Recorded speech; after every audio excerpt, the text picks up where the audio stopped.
Madame, mademoiselle, monsieur, bonsoir. Nouvel horaire pour Face Foot, votre nouvelle émission sur la chaîne, vous le savez, ce talk show interactif entre vous qui nous regardez et les acteurs et les chroniqueurs ici sur le plateau.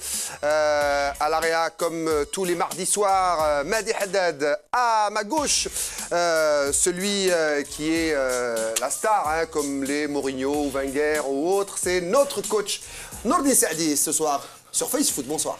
Bonsoir, bonsoir à tous ceux qui nous regardent. J'ai dit Mourinho parce que je sais que c'est un de vos coachs préférés, peut-être le préféré. Il a un caractère qui vous sied et qui vous aime. Il est un peu tantôt provocateur, tantôt bon coach. J'espère lui ressembler un peu. En tout cas, on espère que vous allez lui ressembler ici sur ce plateau, à côté de vous. Hadj Adlan est avec nous ce soir. Bonsoir Riyad. À ma gauche, c'est le côté rédactionnel, je vous l'ai dit dans le concept de l'émission, les journalistes qui sont face aux techniciens. Jamal Rachdi est avec nous ce soir. Bonsoir Jamal. Bonsoir. À côté, Rafiq Habib du journal Compétition est avec nous comme tous les mardis. Bonsoir Rafiq. Bonsoir. Pas grippé, ça va, la clim est assez bonne pour vous? Non, c'est bon. Juste à côté de vous, il vient de faire son apparition ce soir, c'est Mohamed Aberkan de la rédaction sport de Dzed TV. Mohamed, bienvenue. Bonsoir Riyad, bonsoir tout le monde.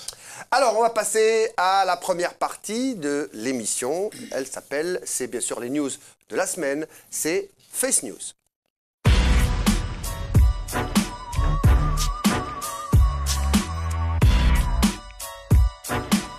La Newsweek de la semaine avec plusieurs événements qui ont marqué l'actualité de la semaine. On va suivre tout cela et on revient en parler sur le plateau. Je t'aime moi non plus, Hanashi Rawrawa, les pilotes qui tardent à venir. L'un veut faire tomber l'autre, qui aura le dernier mot. Depuis l'officialisation de la disqualification de la JS Kabylie par la CAF pour 2 éditions de toute compétition continentale, les deux hommes se tirent les cheveux à travers des communiqués et presse interposée.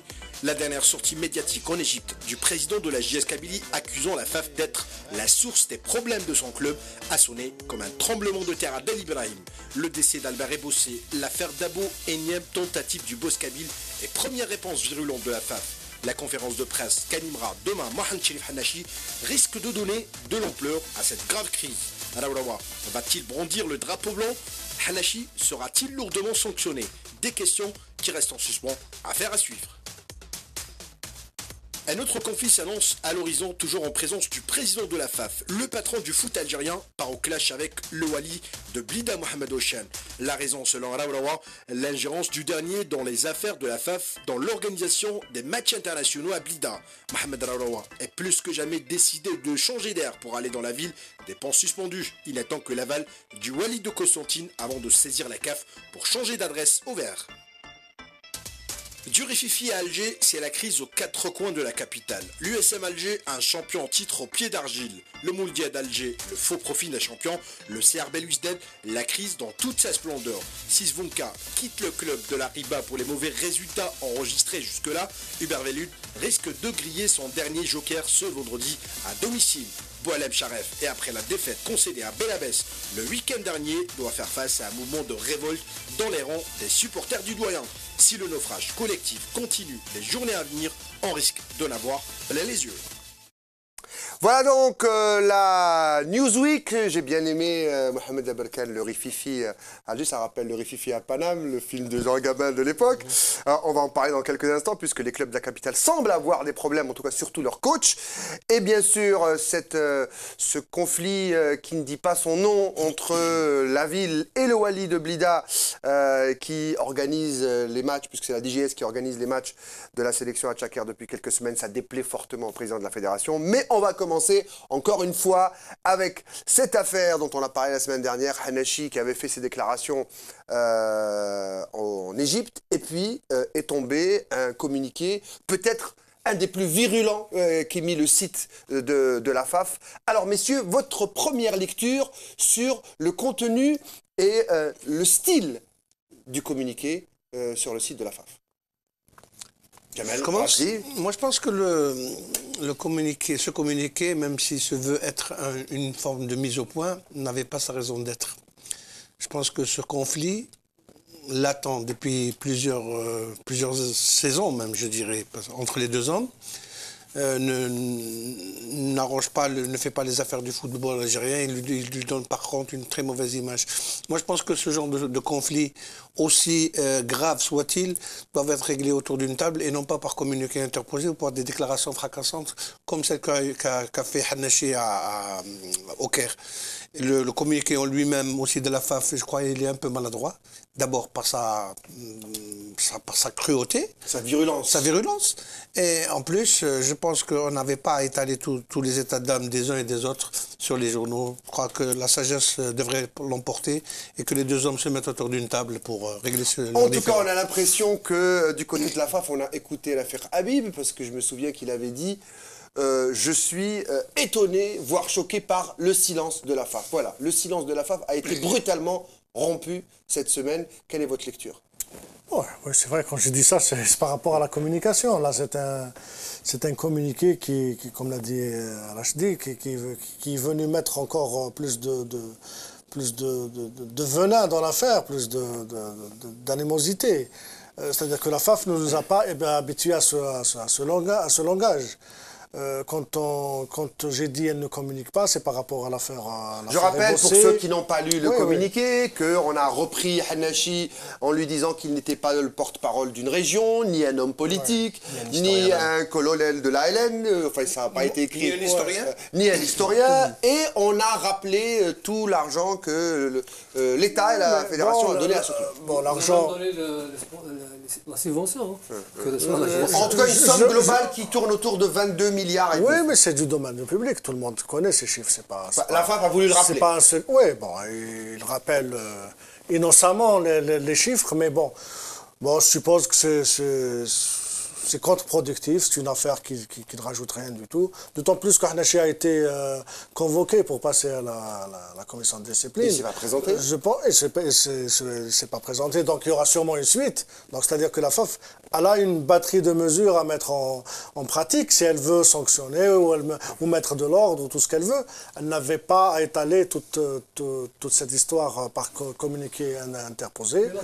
Comme Hannachi aussi n'avait pas à déclarer tout ce qu'il a fait comme déclaration depuis quelques semaines déjà. Surtout en Égypte. Non, connaissant la personne, chaque semaine on a une déclaration du président de la GSK.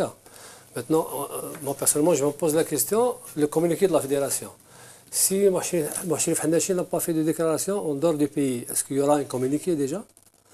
On se pose la question parce que ça fait un bon moment qu'il est en train de tirer sur tout le monde. Et à un certain moment... il n'y a pas que ces déclarations à l'extérieur du pays. Il a commencé à attaquer la fédération. Vous me corrigez si je me trompe pas. Il a attendu de sortir à l'étranger pour les attaquer parce que après la mort des Bossés, je n'ai pas entendu, à part se plaindre de décisions de la CAF. Après la mort des Bossés, et juste après la communication qu'il est suspendu pour 2 ans. Il voulait, d'après ses déclarations, il voulait avoir quelqu'un de la Fédé ou de la Ligue, mais personne ne répondait à ses appels. C'est ça qui l'a poussé à faire des déclarations. C'est vrai que, moi, personnellement, je me suis habitué à des déclarations du président de la GSK. Maintenant, pour la fédération, pourquoi ne pas le convoquer avant et après faire le communiqué? Pourquoi ne pas l'entendre? En fait, la FAF voulait faire une réponse publique comme Hannachi a fait des déclarations publiques. C'est une réponse du berger à la bergère. Mais la question que j'ai envie de vous poser, à tous, messieurs, chacun a le droit de donner son avis. Est-ce que ce communiqué, c'est juste un effet d'annonce ou est-ce qu'on peut s'attendre à des sanctions très lourdes? Certains parlent de sanctions de 2 ans, certains parlent de radiation, certains... Alors, quelle lecture... Il a été déjà suspendu. Je spécule peut-être. Nordin Saadi. Moi, je crois qu'on est là, non seulement, on n'est pas là pour donner des leçons, mais on est là donne pour pas de faire... leçons, on veut analyser ce communiqué. On est là pour faire des constats, mais j'ai envie de dire, ça suffit. Franchement, on en a marre de ce problème qui s'étale dans la presse, comme l'a dit Jamal. Est-ce que la déontologie ou l'honnêteté ou, je ne sais pas moi... Le bon sens plutôt, n'aurait pas dicté à ces 2 personnes qui représentent non des moindres le football algérien, l'un dans le championnat, l'autre au niveau international, parce que le problème n'a pas démarré aujourd'hui. Ça fait depuis 2010 qu'il y a ce chamaillement et qu'il n'y a pas de solution. Donc je pense qu'avec tout ce qui s'est passé, après la mort des Bossé, il y a eu je sais pas moi, des réunions à haut niveau, il y a eu des réunions ministérielles et tout ça, on a parlé de la violence. Et tout le monde est arrivé à la conclusion que la violence verbale amène à la violence physique. Bon, je ne le souhaite pas, mais ce n'est pas un exemple pour ce qui devait se faire après la mort des Bossé. Je pense que, je dis ça suffit, il faut qu'il trouve une solution, quelle que soit la solution. On veut maintenant voir qui a tort, qui a raison. On ne le sait pas personnellement, mais j'ai envie de savoir qui a tort, qui a raison entre ce que dit Hannachi et ce que dit Rawraoua. En fait, Hannachi dit que la fédération est responsable de tous mes problèmes. Dans quel sens la fédération peut être responsable? Je voulais rebondir sur ce qu'a dit M. Sadi. C'est un conflit qui dure depuis quelques années. Et j'ai l'impression que le communiqué s'intéresse beaucoup plus à ce club de la JSK, à Hannachi. Si vous vous rappelez, il y a quelques années, le communiqué de la FAF, qui ciblait d'ailleurs la JSK, qui demandait à la JSK de rembourser le vol vers Heartland en phase de poule. Alors que la JSK n'avait pas besoin de se battre, elle était déjà qualifiée en finale. En demi-finale plutôt. Donc Rawraoua avait payé le vol spécial pour le Nigeria et avait demandé après de rembourser.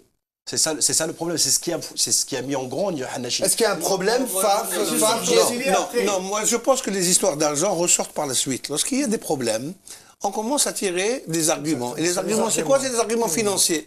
Je t'ai aidé, tu m'as pas remboursé, je t'ai payé telle chose. Je crois que c'est des calculs d'épicier à ce niveau de la réflexion. M. Rawraoua est président de la fédération. Comme ça, journaux et la NEP, naturellement. Président de la fédération, il est le président de la fédération, il ne faut pas oublier, des pamphlets comme celui qui a été fait contre la GSK, et pour moi assez sérieux et assez grave. Cela n'excuse pas les propos de Hannachi et de surcroît lorsqu'il menace et il dit qu'il ne faut pas oublier que la GSK est une équipe qui représente une région. Non, la GSK représente toute l'Algérie. Mais les menaces, et non pas une région. Non. Le fait de dire qu'elle représente une région, c'est des propos très durs et très graves aussi. Dans une situation politique conjoncturelle assez légère, je crois que lorsqu'on parle de comment on va parler qu'elle représente une région, évoquer des problèmes régionalistes, c'est très sérieux comme sujet. Je crois qu'il faut revenir à la raison et que la sagesse... Justement, Nordin Saadi vient de dire basta, alors que le président a annoncé une conférence de presse dans quelques heures, demain à Tizi Ouzou à 10h du matin, pensez-vous? Qui risque de ne pas avoir lieu. Pourquoi? Parce qu'apparemment, Hannachi a des problèmes de santé, donc apparemment la conférence de presse sera annulée. Annulée ou reportée? Elle n'aura pas lieu. Non, de toutes les manières, elle a de fortes chances de ne pas avoir lieu demain. C'est quoi lui qui est convoqué d'ailleurs pour jeudi. Il est convoqué jeudi et voilà, lui a annoncé, il a été contacté par la rédaction de DLTV et il a annoncé: j'ai beaucoup de choses à dire, je vais déballer mon sac mercredi. Hier, maintenant, s'il ne peut pas venir, Jamal, il peut aussi faire un communiqué officiel de la part du club. Maintenant, s'il a des problèmes de santé, il faudrait qu'on s'attend à une réaction. J'espère que la conférence ne se fera pas à travers Berber Télévision. On a l'habitude de le voir. Est-ce que c'est pas aussi... Peut-être sur DLTV, peut-être.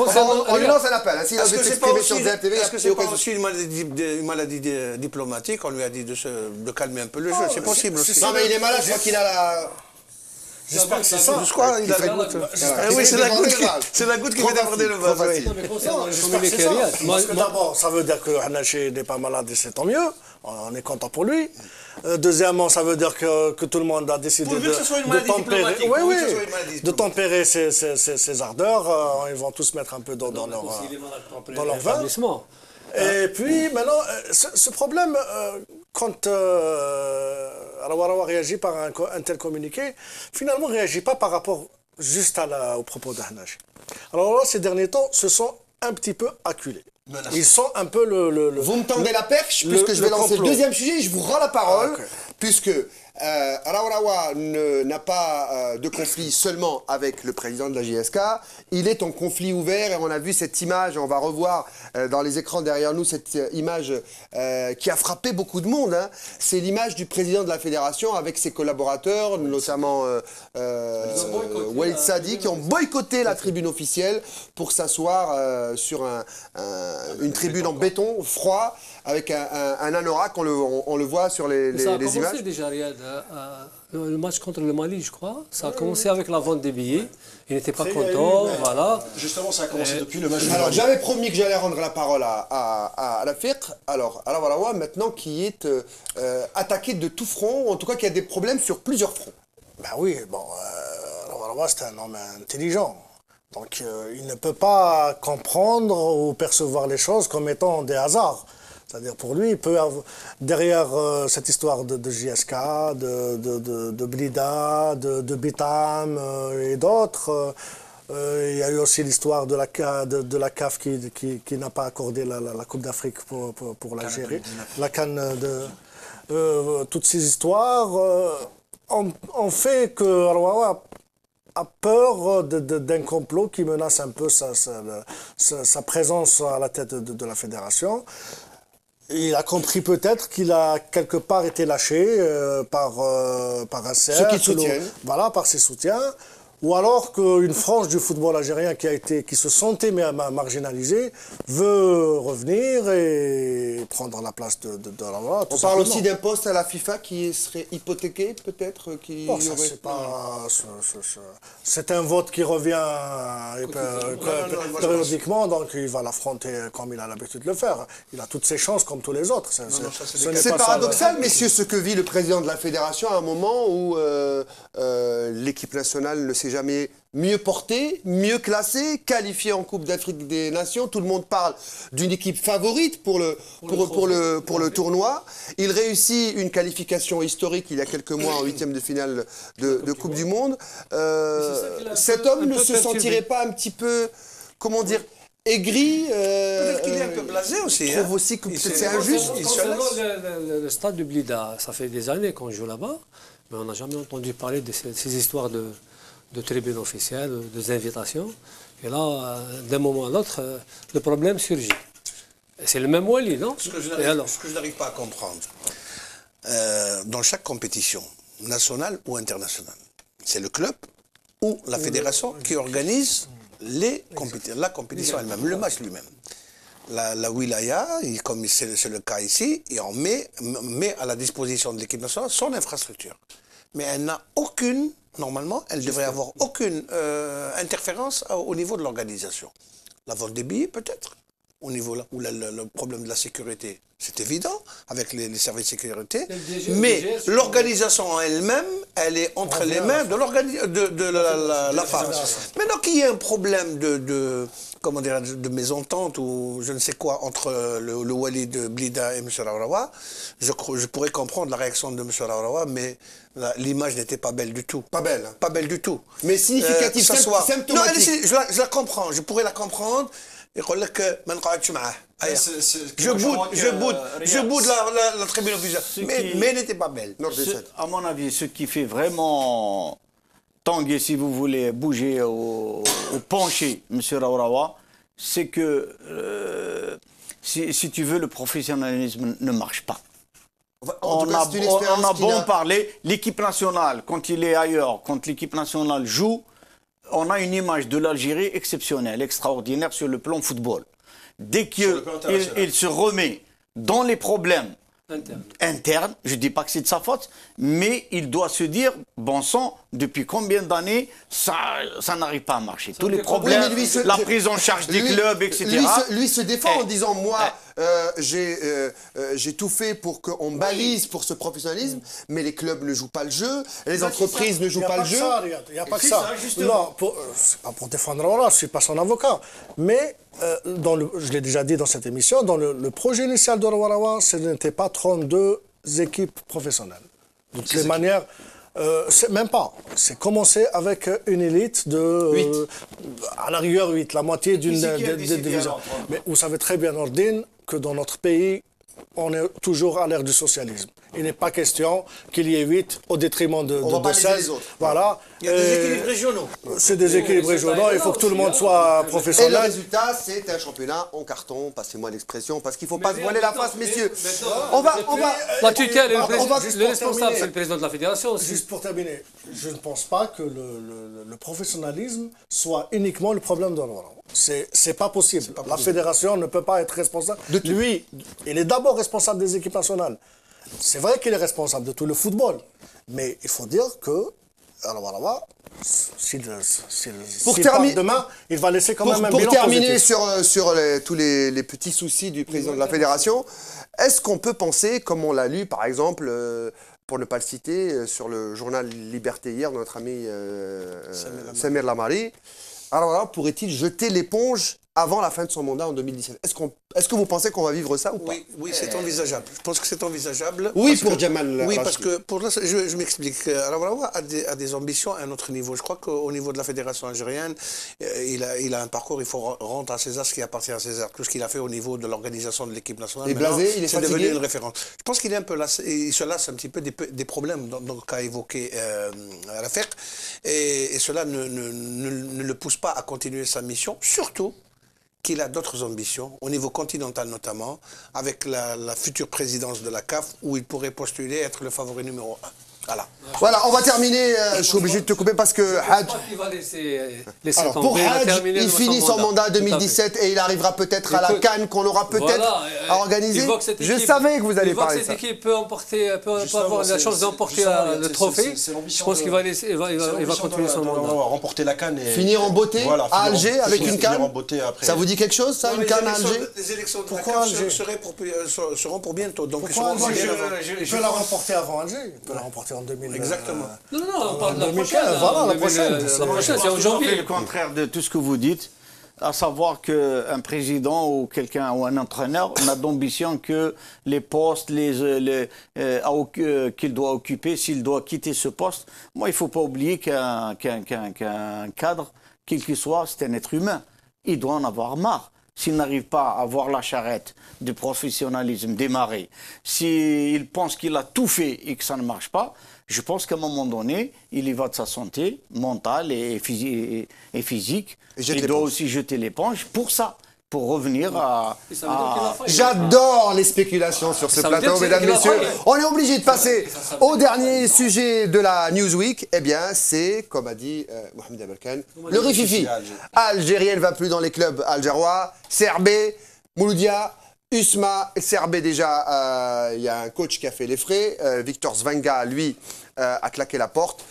Normalement, cet après-midi, il y a eu une rencontre entre des dirigeants du Serbé et, bizarrement, un entraîneur qui est en place, qui s'appelle Kamel Mouessa. Certains parlent de Mened, mais bon, vous savez, la presse adore faire des choux gras. Benchira qui a signé aux Émirats. On a parlé aussi de Fouad Bouali qui est à Najaran. Fouad Bouali qui a signé en Arabie Saoudite. Fouad Bouali. Alors, il y a également Hubert Velud qui était du côté de Dar el-Beida dans l'entreprise du propriétaire du club, justement pour une mise au point ou une remise à l'ordre. En tout cas, on lui a signifié que le NED qui sourit pas souvent à l'USMA d'Alger, Hadj Adlan, surtout à l'USMA, surtout à Bolloré, Nord des Zadis, c'est compliqué. Toutes les équipes d'Alger, ça sera peut-être son dernier match. Et le Mouloudia d'Alger qui tombe encore une fois à Bel Abbès. Messieurs, j'ai envie de vous poser la question. Il se passe quoi à Alger en ce moment? Il y a de gros problèmes pour les staffs techniques. On va commencer par le CRB.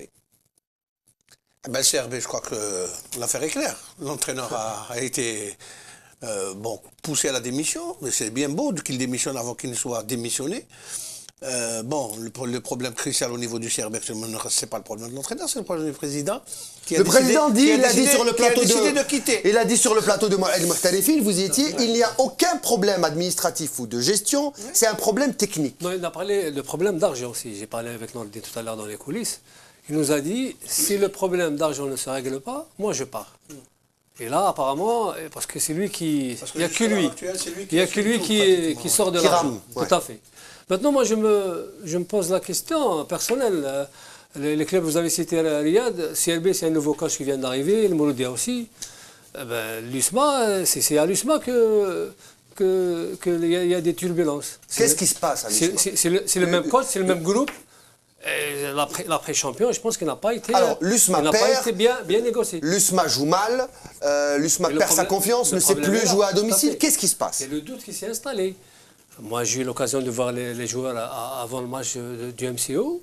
J'ai senti qu'il y avait une volonté de redémarrer redonner le blason de l'équipe.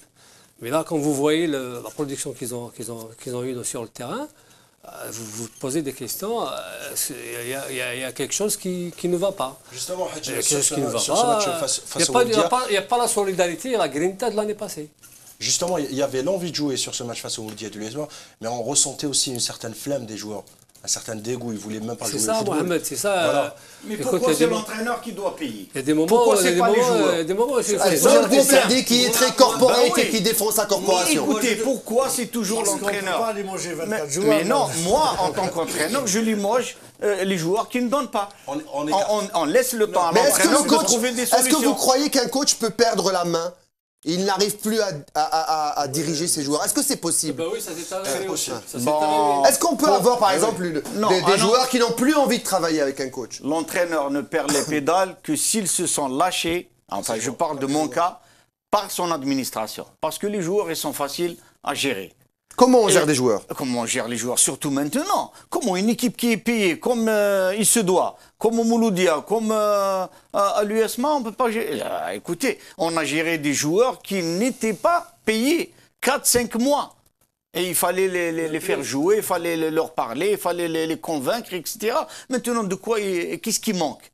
Le joueur a le droit. Moi, j'ai été étonné d'écouter le journaliste, votre journaliste me parler que certains joueurs à l'USMA réclament une meilleure prime de championnat. Soi-disant, c'est la raison qui fait qu'ils sont un peu mous.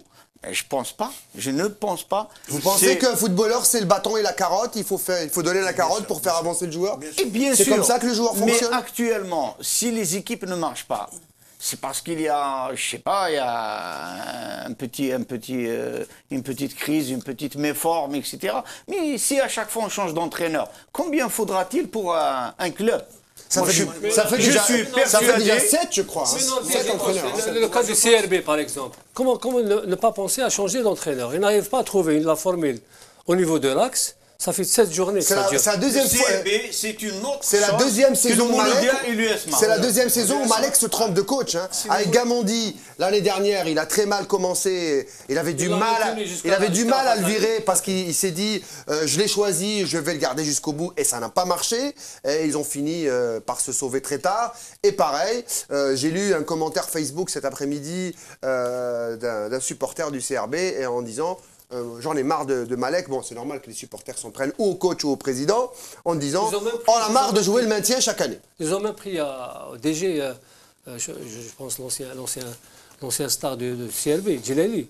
Ils se sont posé la question pourquoi ramener cette personne alors qu'il a eu affaire déjà auparavant à diriger le club. Et on connaît la suite. Moi, je dirais, le CRB ne ressemble ni à l'USM Alger, ni au Mouloudia d'Alger. Le CRB est en train de dupliquer les années écoulées. C'est toujours la même chose depuis 5 ans. Non, plus même pour les moyens, c'est pas les mêmes moyens. C'est pas les mêmes moyens. L'USM Alger, l'a dit M. Saadi, c'est un club qui est très bien payé, avec d'excellents joueurs. Le Mouloudia d'Alger a commencé sa saison en écartant 15 joueurs. Ils ont mis 15 joueurs à la porte. Ils ont ramené 15 autres joueurs. Chef est certainement à la recherche d'une certaine cohésion. Moi, je pense par rapport à notre club, le Mouloudia, c'est le club qui a le moins de problèmes.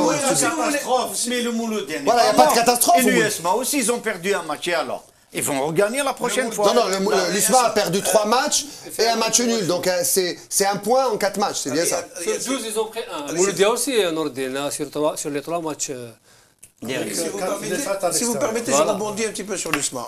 Je crois que le problème de l'USMA cette année, l'intersaison a été très mal gérée. Je m'explique. Lorsqu'ils ont été champions, après 25 matchs sans défaite, etc., jusqu'au jour du match contre l'Alba, il y a eu la libération. Il y avait la super coupe oui, d'accord. Mais il y a eu la libération de certains cadres de l'équipe. Je pense à Gasmi, je pense à Ziyaye, etc. Maintenant, dans la perspective d'une compétition africaine, je pense que le coach Velud aurait eu besoin de l'expérience d'un Ziyaye, même s'il n'a pas été exceptionnel. Et il a qualifié Sétif en finale de Champions League. On a ramené des joueurs... Faites vite parce que je crois... Des joueurs qui n'ont rien prouvé, qui ont été libérés. Que c'est la fin de la Newsweek. Je parle de Lorinel notamment et d'autres joueurs qui ont été ramenés. Maintenant, je crois que ce que j'ai eu comme écho de l'équipe, on ne travaillait pas suffisamment. Je crois qu'on a pris le championnat un petit peu par-dessus la jambe et on a pris les autres équipes moins de haut un petit peu. Et maintenant, on est en train de payer les pots cassés. Ça arrive, ça arrive une dépression comme ça, après une euphorie, on a du mal à redémarrer. C'est mal géré. Tout le travail est là. C'est un travail psychologique? Bien sûr, c'est un travail psychologique de tout le monde. Si vous voulez, de tous. Parce qu'après l'euphorie, ça peut mal se passer. Ouais. Je pense sur le plan... sur le CRB, je ne suis pas d'accord avec, enfin pas avec Hadj, plutôt avec le président du CRB, quand il dit s'il n'y a pas l'argent, moi je pars. Je regrette. C'est le manager. C'est à lui de ramener de l'argent. On ne lui demande pas de ramener son propre argent. C'est-à-dire, comment ils font les autres présidents? Vous croyez Dernière question, le CRB pour égaler Mouloudia et l'USMA, avec bien sûr tous les supporters du CRB qui nous regardent. Est-ce que le CRB a besoin d'un gros repreneur pour redevenir le grand CRB dans le temps? Les années qui sont en train de courir Il ne trouve pas un grand repreneur. Tout à fait. Et pourtant, l'accord avait été conclu avec la CNEP. Avec la CNEP. Mais là, quand les résultats ne suivent pas, je pense qu'il y a personne qui est tenté de prendre aussi. Quand il y a les résultats qui ne suivent pas, à chaque saison, ils jouent le maintien. Que c'est terminé, on va le voir avec cette petite, comment on dit sur Facebook, notification que la Newsweek s'est terminée. Et voilà, c'est la fin de Newsweek. On va passer à la deuxième partie, le face-à-face ou le face-to-face.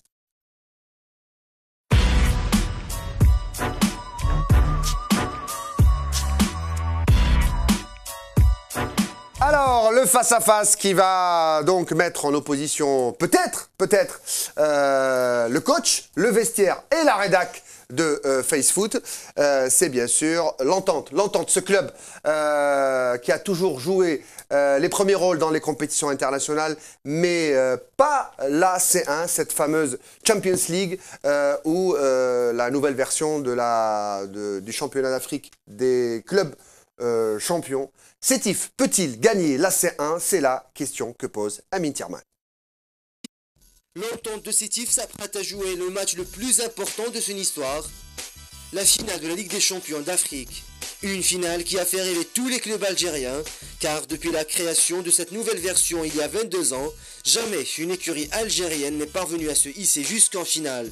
Pas même la grande équipe sétifienne d'il y a quelques années, celle des Hadj Issa Laifawi Belkaït ou Chauchi, emmené par le charismatique et connaisseur Hakoum Sarrar.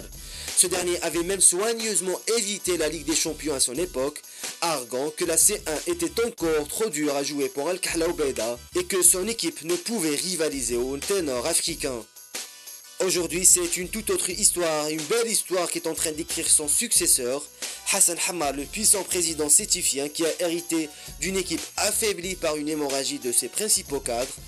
Le patron de l'ESS parvient quand même à monter une équipe compétitive au point d'arriver en finale de la Ligue des Champions, le sommet de l'Afrique.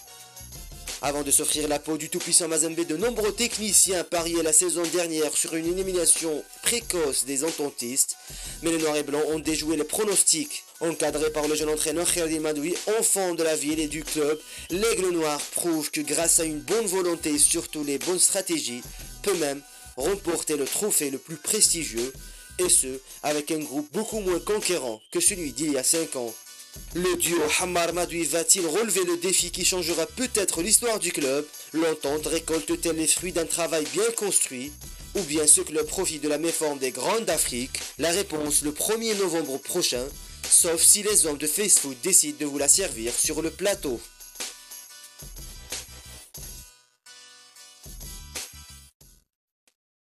Voilà, Sétif sur du Snoop Dogg, ça c'est du Thierman bien sûr. La question qu'il a posée, c'est Sétif peut-elle remporter une Ligue des Champions d'Afrique? Nordin Saadi avait répondu il y a déjà quelques temps qu'on n'était pas prêt pour gagner, pas encore prêt pour gagner une Champions League.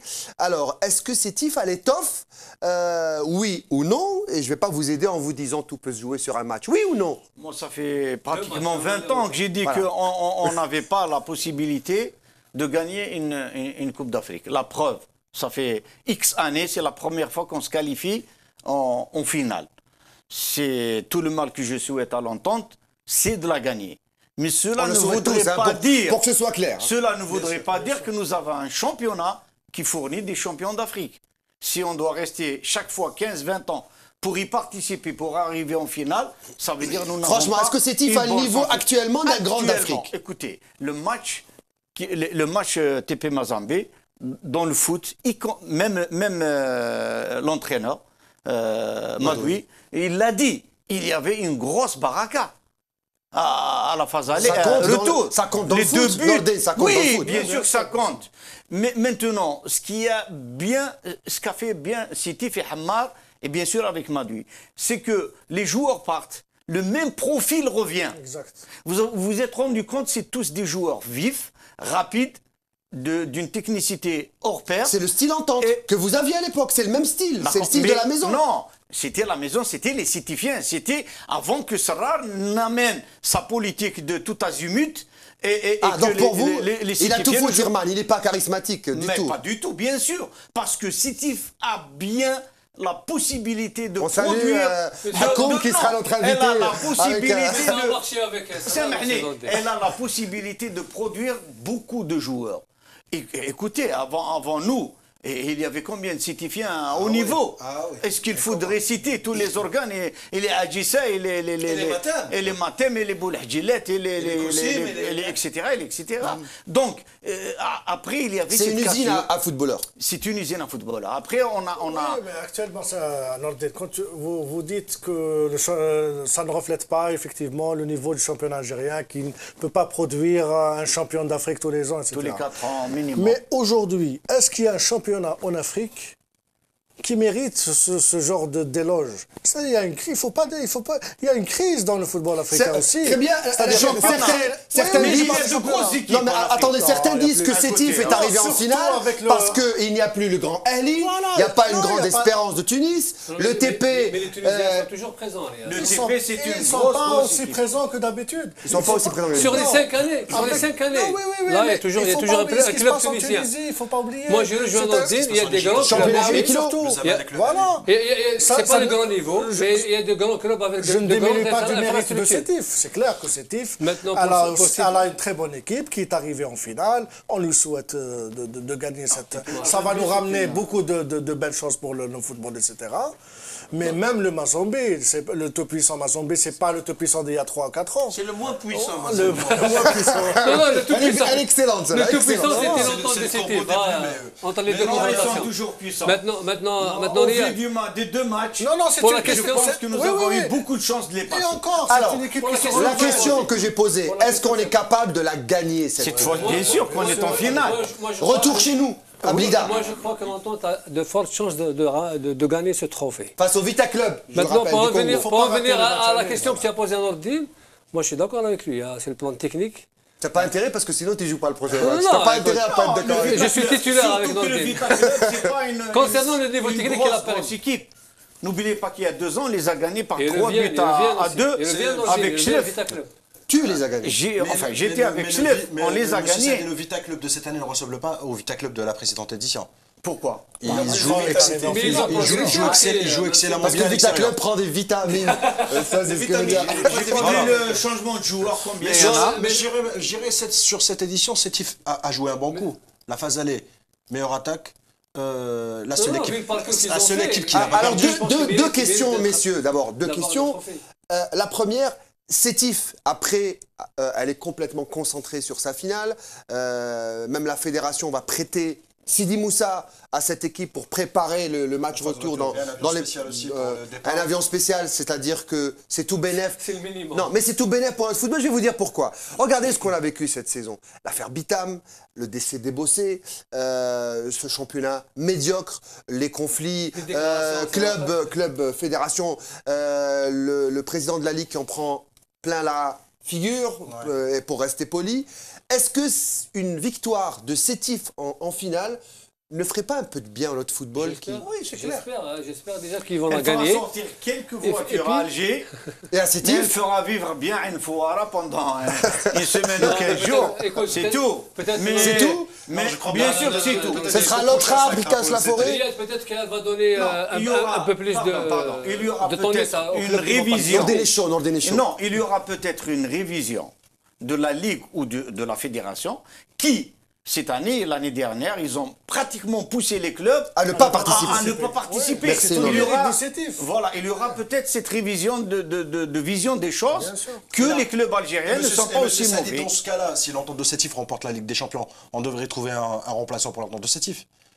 Non, en plus Voilà, de ça, déjà sur ce plan, l'Algérie gagne une place. L'USM El Harrach, qui a refusé de participer à la CAF, est suspendu pour une année. en plus de Donc ça, on devrait faire en plus le de ça, calcul. Qui ira jouer la CAF? Le Imagine-toi RCA? que l'entente va prendre la Ligue des Champions. C'est un entraîneur local. Ça va donner à réfléchir aussi aux responsables de notre football de faire confiance à nos entraîneurs. Voilà, donc pour être coach national, Tu peux gagner tout ce il que tu suffit veux. pas. Le complexe est arrivé, celui que j'ai connu Vous pensez au qu'il Moyen-Orient. y a un syndrome d'entraîneur étranger? Bien Le sûr. complexe de l'étranger. Ah bah oui, il est arrivé en Algérie. On est foutu, on est un pays du Golfe au Maghreb? Non, foutu, je dis pas, c'est leur choix. Ah, je m'excuse, mais je monsieur, dis que ça m'a échappé. la plupart des dirigeants algériens maintenant sont braqués comme ça. La plupart des entraîneurs qui sont virés, c'est des entraîneurs étrangers. Oui, parce Tout qu'il y a le entraîneur nombre. étranger recruté est automatiquement viré avant la fin de son contrat. Alors, deuxième question sur Sétif. Est-ce que Sétif, après cette Champions League, pourrait venir titiller ceux qui prétendent prendre le titre? Je pense à l'USMA, je pense au Mouloudia, je pense à la JSK. Est-ce que l'entente a les tripes pour revenir en Je championnat? ne pense pas, parce que déjà qu'ils vont entamer cette finale avec 14 joueurs, je crois, qui ont la licence CAF. CAF. Maintenant, il y a la gestion, on parlait tout à l'heure de la gestion après. Une consécration. À mon avis, ça va permettre à Hammar de mieux préparer le devenir de l'entente. Parce que Hammar dit, je termine, je m'en vais. Écoutez, voilà. Ça m'est arrivé, on a gagné une Coupe d'Afrique. Ce qui est arrivé à Sétif, pourquoi j'étais contre le fait qu'il y ait un changement radical de l'effectif.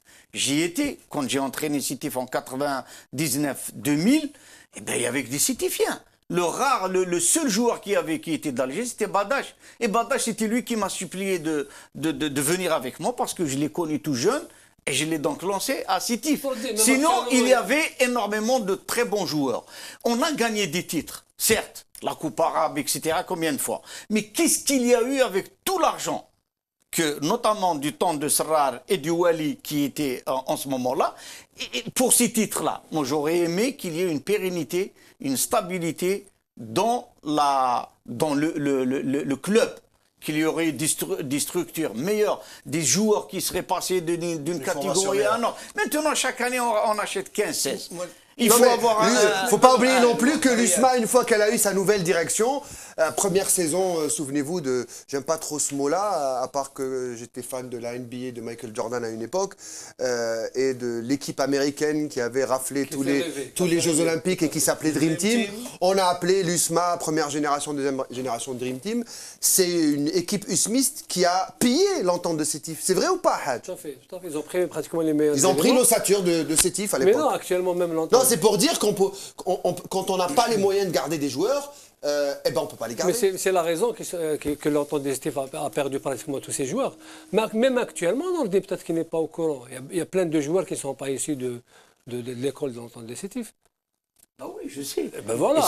C'est dommage. Mais ça, c'est la recette politique. Hammar qui marche apparemment. Mais pratiquement tous les présidents travaillent comme ça, Riyad. Il y a peut-être un ou deux qui... C'est un autre sujet.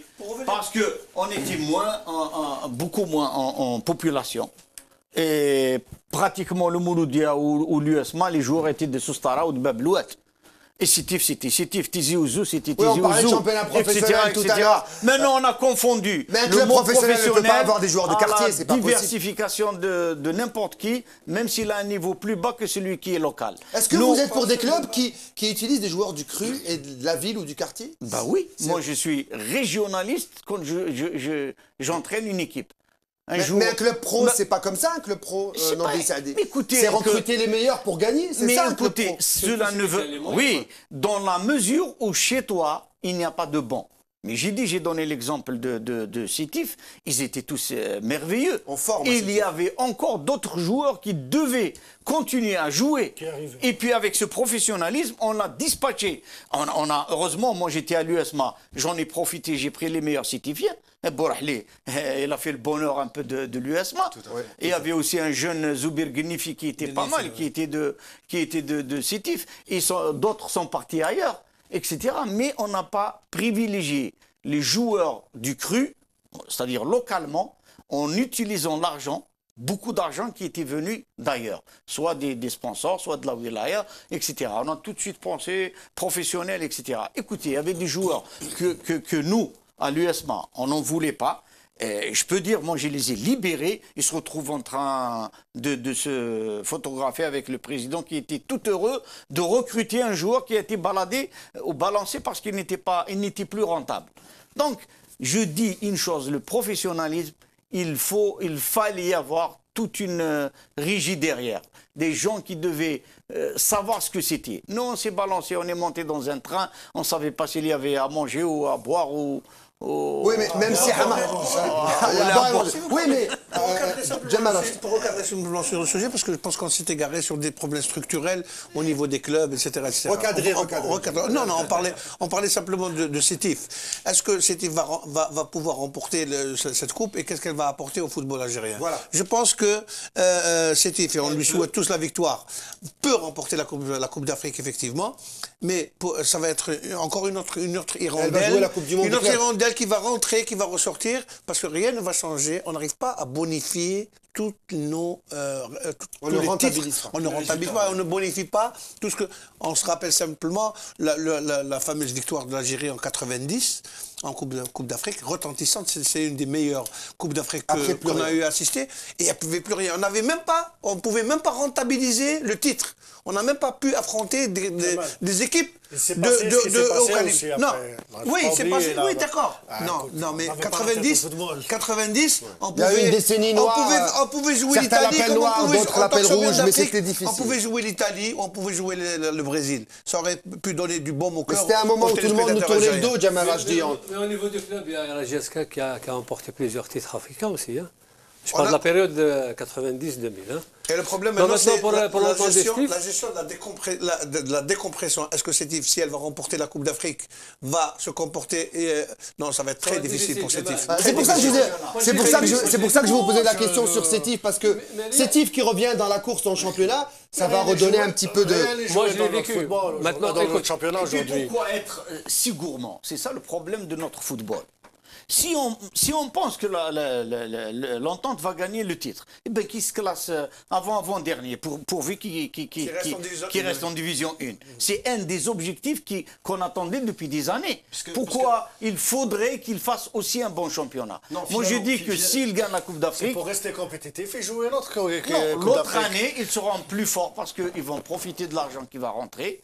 Ils vont avoir de meilleures recrues, une meilleure préparation. Mais cette année, l'objectif, c'est... $1 million. C'est $1 million.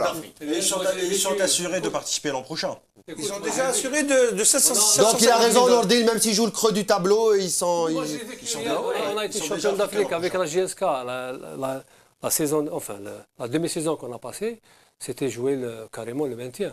On s'est classé en deuxième partie du tableau, oui. Avec feu Harouni, Allah yarhamou. Alors Hamar qui dit, après la Champions League, je vais tout faire pour la gagner, après je m'en vais. Il aura en tout cas l'impression d'avoir fait mieux que son prédécesseur. Et c'est certain, il aura fait mieux que beaucoup de présidents. Personne n'a encore gagné cette Champions League. L'après Hamar, messieurs, vous la voyez comment, Sétif? Pourquoi tu prends ça comme de l'argent comptant? Écoutez, j'aurais bien aimé... Moi, je pose la question. J'aurais bien aimé être un patron de journal. Je vais créer un journal qui va prendre toutes les déclarations des uns et des autres, je parle dans le football, et qui, pour la finalité, disent une chose et son contraire. En même temps. Ça arrive souvent dans la presse. Non, mais moi, ce que je trouve anormal, M. Sadé, c'est qu'un président d'un club qui parle de son départ avant une finale. Il pouvait au moins remporter cette Ligue des Champions et après partir. Il y a eu l'après-Serrade, non? Non, moi je vous dis comment vous voyez l'après Hamar à Sétif. Moi, ce que je n'arrive pas à comprendre, c'est les déclarations intempestives de certains présidents. Une fois qu'on sent qu'on est arrivé, on déploie les ailes, on a droit. Pourquoi parler de départ avant une finale d'abord, comme l'a dit. Non, et je suis sûr et certain que Hamar tout comme Hanachi, on parlait souvent de démission, sans jamais concrétiser de la démission. Dans les faits, il y en a marre, Barakat, gère ton club, remporte la Coupe d'Afrique, et assume encore, et remporte plus. Cheveux blancs à la tête de l'entente de cette Mais bien sûr, voyons. Voilà. Non, pour ce qui concerne l'entente, ça dépend comment ils vont préparer les deux confrontations. C'est vrai que l'avantage de recevoir le match retour, mais l'équipe adverse, il marque beaucoup de buts. On a vu comment ils se sont comportés au dernier demi-finale contre les Tunisiens. Ça ne va pas être facile. J'espère qu'ils vont se préparer convenablement pour jouer la première manche déjà, qui va se jouer là-bas. Quelle est la meilleure façon de négocier le match aller? Et puis de penser à... La meilleure façon de négocier ce match aller. C'est de pas perdre le match aller. Ou marquer. C'est déjà ça. Ouais, c'est marquer. Si tu arrives à marquer, c'est encore. Du Vita Club, si vous me dites qu'il a changé, je ne pense pas qu'il ait changé Ils sont totalement. Ligue des Champions dans le deal. Très sincèrement. C'est difficile de jouer à Kinshasa? Non. Vous avez gagné à Pas Kinshasa. du Ils ont un tout. beau terrain. Premièrement, il y a une chose extraordinaire. il y a une chose peut-être que... 60 000 personnes. Non, dans les 60 000, il y a au moins 8 000 qui vont supporter l'entente. Ça nous est arrivé à Chlef. Il y a le club rival? Il y a le club rival? Le club rival. Et puis il ne se passe rien entre eux. C'est une tradition que le club Vita Club, quand il reçoit, l'autre club, je ne sais plus comment il s'appelle, ils sont contre eux. Et le contraire est valable aussi. Nous, on a 8 000, vous avez dit? C'est une rivalité. Il y avait, comment 1000? 8 000. 8 000, vous avez dit. Jusqu'à 8 000. Donc Sarrar doit prendre 8 000 maillots noirs et blancs. Pas Sarrar, pas Sarrar, c'est Hamar. Sarrar, Hamar. Pardon. Tu n'arrêtes pas de parler de Sarrar, hein? Tu n'arrêtes pas de parler de Sarrar. Il veut le remplacer, je crois. Bah oui, peut-être qu'il a envie de reprendre, il a quitté Belabès, peut-être qu'il veut reprendre Sétif. Comme Poutine Et Medvedev, merci. Alors voilà, Mehdi Haddad qui vient de me signaler qu'il reste plus de temps. La prochaine fois, moi je vire Hadj Adlan parce qu'à chaque fois il me reprend. On arrive à la troisième et dernière partie, mesdames, messieurs, de Face Foot ce soir. C'est votre partie, c'est le face à vous.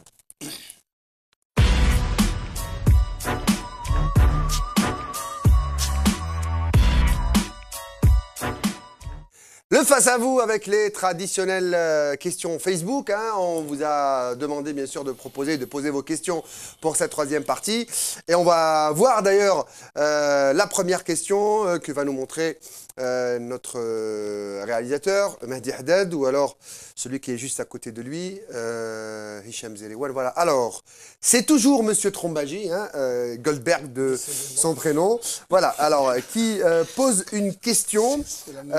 Usma. Une question Usma. Alors, est-ce les limites de la politique Haddad face au MCO, au-delà du résultat et de la manière de jouer, qui ne lui plaît pas apparemment à Monsieur Trombaji, il n'y a pas de hargne. Une certaine nonchalance, on en a parlé tout à l'heure, et surtout un sentiment de déjà-vu à l'USMA. Est-ce qu'il y a des clans dans le vestiaire? C'est la question de ce supporter. Est-ce que les joueurs veulent la tête de Velud? Cette question s'adresse à Hadj et Monsieur Saadi. Allez, Monsieur Saadi, c'est Mohamed Trombaji qui vous pose la question. Ah, il a été fâché, Mohamed Trombaji, que vous vous moquez de son illustre nom et celui de sa famille. Je crois que... Mais qu'on salue. Comme il vient de parler, ça n'a rien à voir avec la politique de Haddad. C'est une affaire technique, c'est une affaire de résultats actuels, ponctuels. C'est ce qu'on appelle la crise de résultats. La crise de résultats, je pense qu'elle doit être... elle est résolue, en principe, par l'entraîneur. Ou bien elle est résolue par l'administration. Si les résultats ne suivent pas, c'est le coup de balai, c'est connu, c'est international. Mais je pense que les joueurs actuellement, moi je mettrais beaucoup plus la faute du côté du joueur que du côté du staff. Parce que cette équipe, elle peut faire du mal même si elle s'entraîne peu. Ça me rappelle une chanson. Ce sont de bons joueurs. Ça me rappelle une chanson. Si j'étais président, si Nordin Saadi était président, il virait l'équipe. Il garde Velud. Mais le fameux si j'étais président, avant le bilan. Hein. Si j'étais président. Non, déjà, à la base, celui qui a envoyé la question, c'est un fan de l'USMA. Ouais, c'est un usmiste, sinon il s'intéresserait pas. Parce qu'il a parlé, il a posé une question Mouloudia aussi. Il a parlé de la façon de jouer. Alors, il a posé une question. Maintenant, il parle de clan. Il ne peut pas voir si réellement il y a un clan de la tribune. Il parle de nonchalant. Ça, c'est c'est aux gens qui vivent avec le groupe, voilà, qui peuvent nous répondre à cette question. Alors, pour vous prouver mais c'est que le même groupe et il peut revenir à tout moment. Pour vous prouver, elle n'est pas sur le panneau de Mahdi Haddad, mais je vais quand même vous la lire, la question Mouloudia de M. Trombaji. Alors, jusqu'où peut-on supporter Charef? Comme si Charef était insupportable. Franchement, M. Trombaji, c'est quand même pas sympa, ça. Cette direction est-elle différente des autres? Monsieur Rachdi, hein, je ne sais pas pourquoi il vous cite, hein, franchement, vous qui connaissez bien la maison, voilà pourquoi il vous parle. Charef tiendra-t-il jusqu'à la trêve? Lui, il ne va pas jusqu'à la fin de saison, il parle de trêve déjà. Alors, Charef tiendra-t-il? Moi, je le dis sans embâche. Moi, je pense que c'est le cas aussi pour Velud et c'est le cas pour tous les entraîneurs. Le maintien de l'entraîneur est tributaire des résultats. Point barre. Ma ni projet ni wallo. Rien du tout. Celui qui dit que signer un projet, ça veut dire ah oui, non, c'est de l'esbrouf. C'est de l'esbrouf, c'est de la fumée. On parle de projet. Non, mais il n'y a pas de projet. Il n'y a aucun projet. Le Mouloudia, si Charef ne gagne pas les 2 prochains matchs, surtout le match contre le classique contre la GSK, à Saint-Eugène, je suis sûr et certain qu'il va être poussé. Il va être propulsé. Mais Jamal, vous parlez du non-projet. Je ne suis pas d'accord. Non. Quand il n'est pas d'accord, il répond. Non, il y a des entraîneurs. La dernière fois, je me suis trompé sur le nom de l'entraîneur. C'était Mancini. C'était Mancini et pas entraîneur du Real. Mancini a parlé, il parle d'un projet, ça va de 4 à 5 ans. Maintenant, chez nous, on ramène un entraîneur. Il lui dit la chance qu'il a chez Charef, c'est que c'est lui qui a choisi les joueurs avec qui il va travailler. C'est encore plus grave. Donc il a mais attends. encore plus grave. Mais on parle de projet. Mais le projet, on peut pas demander des résultats du jour au lendemain. D'abord, j'ai sauté avec des résultats. En plein air, vous avez même sauté, dans un avion. Parfois avec 8 points d'avance. D'abord, c'est une autre culture. Parce que vous avez évoqué le cas de Mancini. C'est une autre culture. C'est un autre esprit. Quand ne pas arriver aussi, Jamal. Le temps d'arriver, c'est des chimères.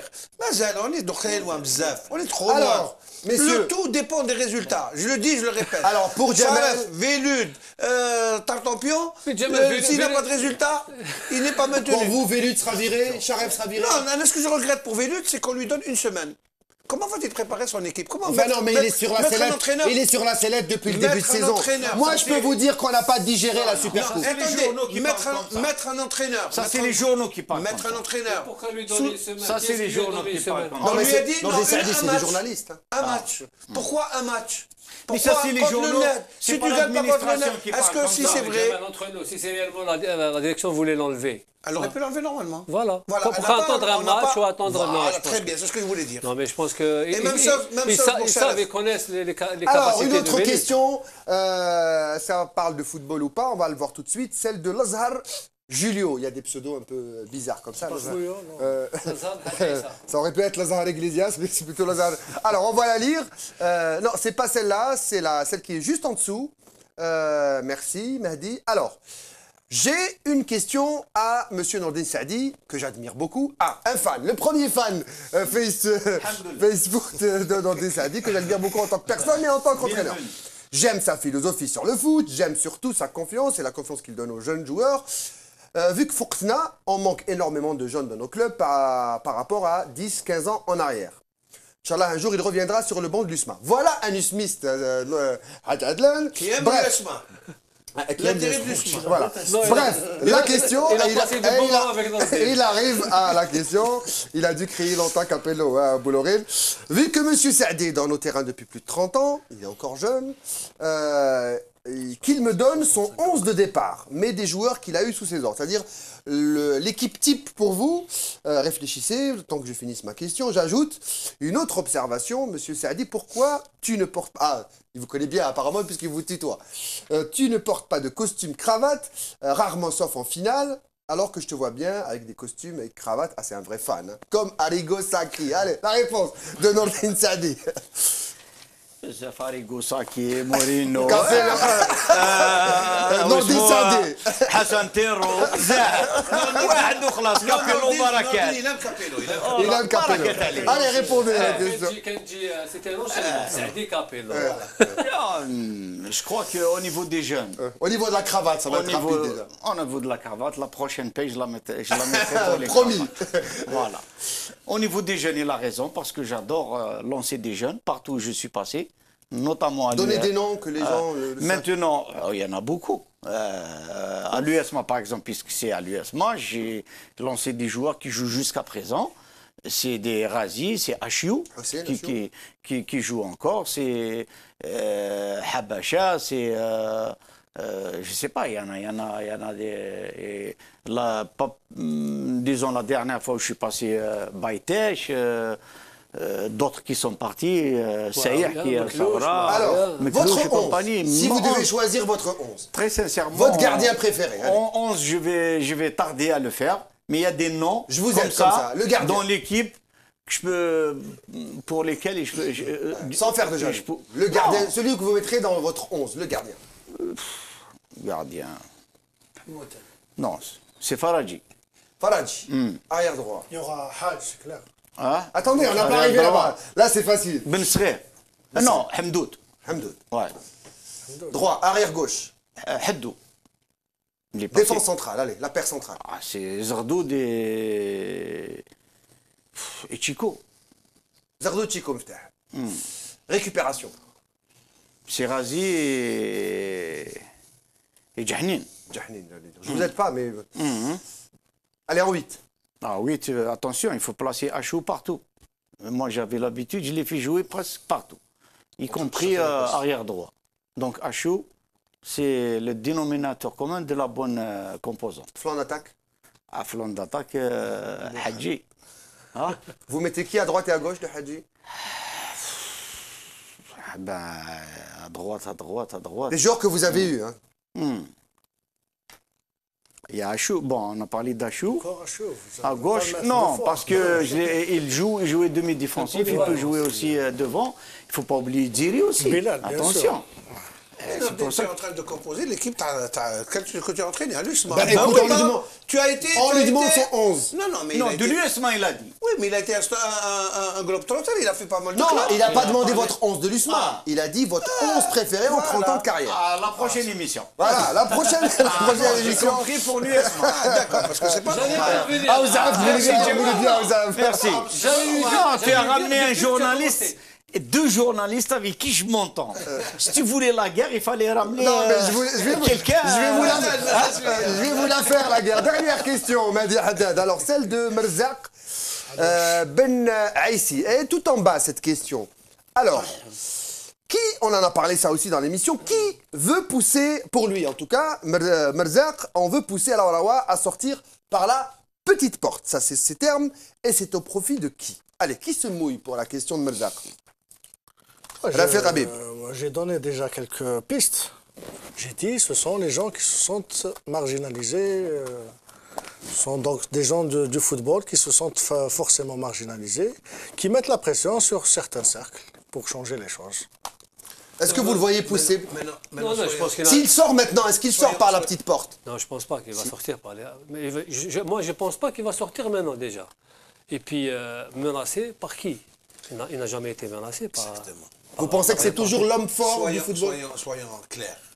Est-ce que vous voyez dans le paysage footballistique actuellement, c'est pas pour jeter des fleurs à la voix, quelqu'un qui peut le remplacer et assumer les responsabilités et tout ce qu'il a apporté au moins du moins au niveau infrastructurel et au niveau de l'équipe nationale? Honnêtement. Mais c'est le vide. Qui met le championnat Wallo, qui met au niveau de l'aéropage, il n'y a pas de personnage charismatique. C'est mon sentiment personnel. C'est possible que les gens vont se sentir un petit peu...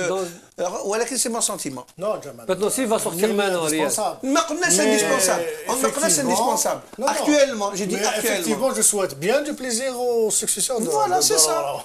Ça va pas être facile, oui, c'est vrai. Maintenant, c'est difficile de... C'est réellement... Non seulement difficile, mais... Qu'on veuille ou pas, Al Ahraoui va laisser un bilan positif pour la plupart. Écoute, on rêvait d'avoir une place à la CAF en 50 ans, on ne l'a pas eu, c'est grâce à Raouraoua. On rêvait d'une place à la FIFA, on l'a eu. On rêvait d'une Coupe du Monde, on l'a eu. On rêvait d'un 8e de finale, on l'a eu. Exactement, un deuxième tour. Il faut pas. C'est grâce à lui que ces joueurs viennent aussi. Ils ne viennent pas facilement, ces joueurs qui viennent en équipe nationale. C'est grâce à la loi qu'il a défendue lui-même à la FIFA. Voilà. On a introduit. Que l'Algérie a introduit. Que l'Algérie a introduit. Que Raouraoua a introduit. C'est vrai. Alors Merzak dit, si je comprends bien ce que vous dites, c'est ce qui le dérange, notamment qui veulent le pousser à partir. Est-ce que lui arrivera à faire le ménage justement dans ce championnat géré souvent, enfin les clubs sont gérés souvent par des médiocres, appelons un chat, parce que ce n'est pas vraiment de grands clubs professionnels gérés de façon professionnelle. Est-ce que lui, qui a voulu en 2010, après la Coupe du Monde 2010, justement lancer ce championnat professionnel, est-ce qu'il va y arriver avant la fin de son mandat? Est-ce qu'il va y arriver? Voilà, est-ce qu'il va y arriver avant la fin? Peut-être qu'il a commencé avec ce communiqué. C'est le président dont a besoin actuellement le football algérien. Qui fait le vrai ménage. Je suis entièrement d'accord avec les deux collègues, les deux amis journalistes. Ils ne sont pas collègues. Non, les deux amis, j'ai dit, Jamal et Rafiq, sur le fait que M. Raouraoua a apporté énormément, notamment sur le plan matériel, configuration de l'équipe nationale, etc. Mais je regrette infiniment l'équipe nationale représente l'Algérie, mais ce n'est pas le championnat d'Algérie. Ce n'est pas le foot algérien. Il faut absolument qu'on arrive à avoir la même, le même professionnalisme dans la gestion. Le même gestionnaire, autoritaire, régulateur de tout ce qui environne aux environs de l'équipe nationale au championnat. Parce que, je vais te dire une chose, moi j'ai été sanctionné à un moment donné par lui pour une petite phrase de rien du tout. Actuellement, il y a trop de dépassements. Il n'y a pas de mise en, comment dirais-je, il n'y a pas d'ordre. Rappel à l'ordre. Vous avez parlé tout à l'heure, la faute c'est le professionnel, c'est la faute au club. Mais c'est de sa responsabilité aussi. Il faut, on a fait une année d'expérience, une deuxième année d'expérience. Maintenant que les gens, ils peuvent ou ils ne peuvent pas. Il faut mettre un holà. Parce que à chaque fois, l'argent du contribuable rentre, et ben, celui qui paie les pots cassés dans ce pays, c'est toujours les entraîneurs. À l'heure où je vous parle... Et les supporters. Bah, et les supporters aussi. Parce qu'ils sont déçus. Mais parce que c'est mal, le championnat est mal géré.